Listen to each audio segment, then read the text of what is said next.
One of the things I've learned in coaching hundreds of authors is that so many of us get stuck before we even start. So starting before you're ready is a really important thing to understand because it will keep you from overthinking everything that'll keep you from actually writing. So we're going to step right into it. If you've been wanting to write a book, but you don't know how to get started, this is why you might be here today. So let me tell you first about my own story. So when I was young, I always wanted to be a writer. Mainly around sixth grade when I realized how important encouraging stories were to write. I wasn't much of an academic writer, but I really loved telling stories. And so I remember this one particular time when I submitted a piece of writing that I thought the story was really good, but I got a really poor grade. One of those grades where it says, B plus for effort, C minus for execution. And that really kind of crushed me. And it wasn't because the teacher said anything. It's because I thought, well, maybe this dream of wanting to be a writer isn't just real enough for me. And so I stopped thinking about it. In fact, when I left college, even though I wanted to be a writer, I spent 24 years hemming and hawing, buying journals, taking more classes, another workshop, getting another pen, a better laptop, a different place to write, another piece of software. And you know what happened? I did that for 24 years and never wrote a thing.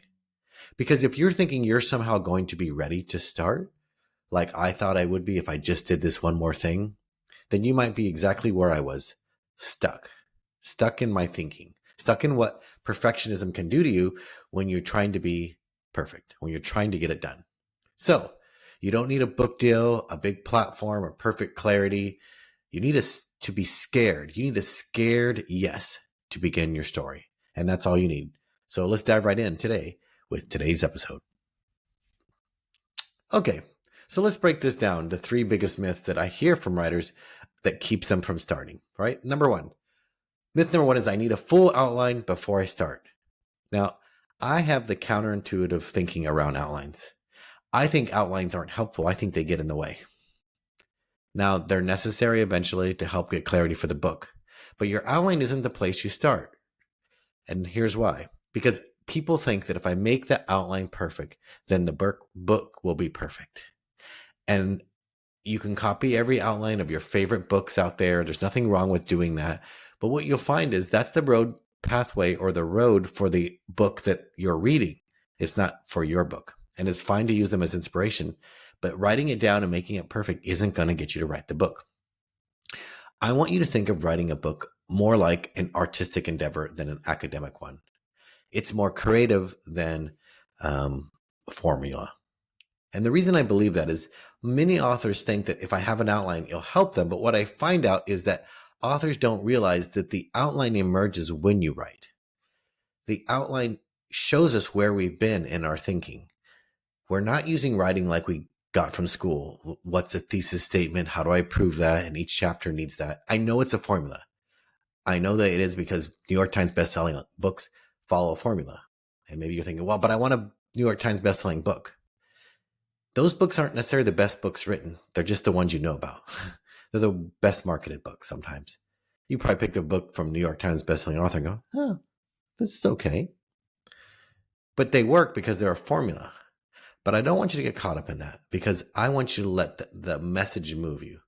Because if you wait for a full outline to get your truth, then your truth won't show up. Your truth happens when you follow your heart and put the ideas to the page. So maybe what you need to do is have a visual exercise, which I give my authors, to kind of visualize what could be in this book. In fact, I don't even encourage authors to put it in a list form. Draw it on a piece of paper, use bubble sheets, use a visual map. Don't get connected or attached to the outline because it becomes a rigid process and not a creative one. So that's myth number one, that you need a full outline before you even begin. Outlines help, but more importantly, direction is what you need. Number two, you might think, well, but I'm not really qualified to write this book. And I want to tell you something about this. People say, well, what makes you qualified? I've seen plenty of doctors, lawyers, people with huge credentials still feel like they don't have what they need to write this book. There's somebody better qualified. And the truth is, that's a belief. It's not true because your lived experience is your authority.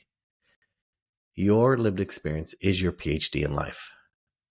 And yes, of course, if you just write about what you think and feel, it may not be as impactful as much as you blend that with your experience, what you know, what you've learned, your reflection, and how come you're there in that story or that book, telling them what they could be learning from you.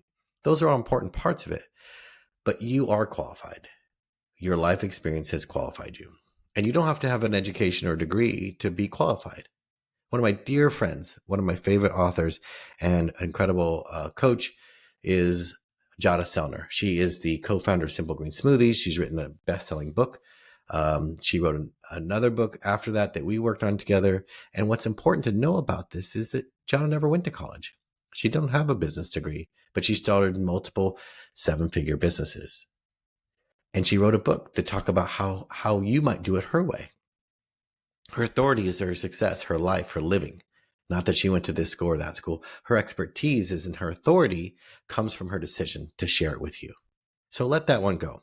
So the third myth that I often hear that keeps people from taking action and starting is, I don't have time. I really wanted to have time, so I need to wait for this season of my life when the kids are back in school, when this season of my life calms down, when the dog doesn't need to wear this cone, because I just experienced that with our dog, Buttercup. It can be distracting, or I have to wait till these family members, don't come for vacation. Our list will not stop about why we don't have time. And the truth is, writing asks for you to have a shift in your identity, who you are, not just in giving yourself more time. So your problem might be not that you don't have time, but that you don't have the shift in identity you need. Because I know lots of people who say they don't have time to work out, but they have plenty of time to watch a football game, go have beers with their buddies, hang around, watch Netflix. So they say they don't have time. Really, their identity isn't wrapped up in healthy lifestyle. So time isn't the issue. And I want to challenge you. I don't think time is your issue. Because with just 20 minutes a day, you can write a book in just a few months if you are committed to the process. But that's what it takes, a commitment to the shift of your identity, that you are an author, and authors make a commitment to writing time for themselves, even if it's just 20 minutes a day. So I want you to let go of this deep connection to, I don't have time. It's one we use often in all kinds of parts of our life. But I think if you make that identity shift, finding the time will be the least challenging part of this. I've done a challenge in multiple years, and I'm doing a challenge coming up soon. It's a 5-day writing challenge where I basically show you how your time can be reallocated by using it differently in how you write a book. And that with just 20 minutes a day, you can finish a book. That's how I've been able to do it. I was a busy parent with kids in football and soccer or wherever they were doing their sports and volleyball. Actually, nobody played football. Yeah, volleyball, track, those kinds of things. And dinners to make and papers to grade. I was still teaching when I wrote my first book, and graduate classes I was leading because I was a professor. I didn't have a lot of time. But when I made the decision that I'm going to do this, I'm an author, I'm going to make my time. Finally, after 24 years of trying and stopping and overthinking, I'm just going to make the commitment to start and finish. And that's what it took. So you have the time. You just need to learn to rewire your brain, manage what you have time for, and then get a plan. And that's what it takes. In this challenge, for example, one of our incredible community members named Donald Us, he was joining the challenge because he wanted to get his idea for his book, get a clear pathway, and to start writing. From the challenge alone, in that 5 days, not only did he get a great sort of structure for his book and his idea, he had enough to go into one of the largest publishing houses in his country and get a book deal from the outline and the work he did in the challenge. He changed his perspective, his identity about who he really was, took the action, which is a lot of what the challenge does, helps you shift your identity, kind of let go of some of these beliefs so that you can take the action you need. And not only has he written that book, he's written many others, and now he sees his life as an author and a public speaker. And that's incredible. But doing this is what that helps you move forward, has so much more to do with this deeper insight that you have about who you think you are. So I often tell people, look, if you're wanting to do something different, it's time to pay attention to what you're saying to yourself, the conversations you're explaining away why you're not doing the thing you, quote, want to do. And if you can do that, you start to shift your identity, right? Oh, I'm not someone who works out, or I'm not a writer, or I'm not an author, or I'll call myself that when I finish publishing. That's not true. I have plenty of authors who've come to me who've written books and say, I'm not really a writer, but could you help me with this next book? The first thing I have to tell them is, you have to stop saying you're not a writer, because I don't help people who aren't writers. I only help writers. So if you want me to help you, you have to say, I'm a writer. I'm an author. And that's what I would say to you. That's the first step.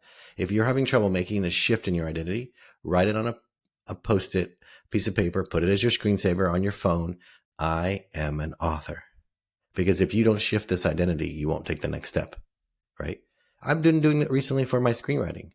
I started out in my early career when I first got to college as a screenwriter, playwright. I was writing scripts and plays, and that was exciting. But even then, I didn't think of myself as a writer. So I have to apply that logic when I step back and writing screenplays. I have to say, I'm a writer. I'm a screenwriter. I have to let go of any belief that I've been hanging on to. Your belief about who you think you are is important. And those beliefs sometimes need to be things you need to let go of. So evaluate that. Don't get stuck. And I'm going to give you 2 resources. Number 1, pay attention to our challenge. Our challenge is coming up. It's an incredible challenge to get your book out of you. And we'll be posting those links on our website. And if you're not on an email list, go there, because on our email, you can get notifications about these challenges. They're not expensive.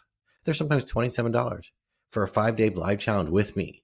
When my time with me, my consulting starts at $500 an hour. So it's a really great way to get kicked off. And like I said, so many people have written books just on the challenge alone. And the other thing is, when you go to the website, if you haven't been there already or you didn't download it yet, we have an incredible podcast series of 11 episodes called Born to Write, Scared to Start that helps walk you through, how do I then shift my identity? How do I feel confident in taking steps? How do I manage my time and expectations? It's free. It's a free podcast. It's secret because I'm telling you, you're listening to this. You should go there and get this. It doesn't cost you a thing. It goes into your play or whatever you listen to podcasts, like you're listening to this one, and you can listen to me help you get out of your head and onto the page. That's something else you can do. And so if you've been stuck and you want to do something, it's time to take a step. Maybe today you write just one messy, terrible paragraph. It doesn't matter. That's a step. And join the challenge. Come join this 5-day challenge. Come join our community. Our newsletter will tell you all about what's going on. And maybe follow me on social and DM me with your book idea. Tell me what you're starting with. Tell me where you're beginning. I can't wait to see you in the challenge, to see your book out in the world. As a teacher, it really inspires me when I see other people share their messages.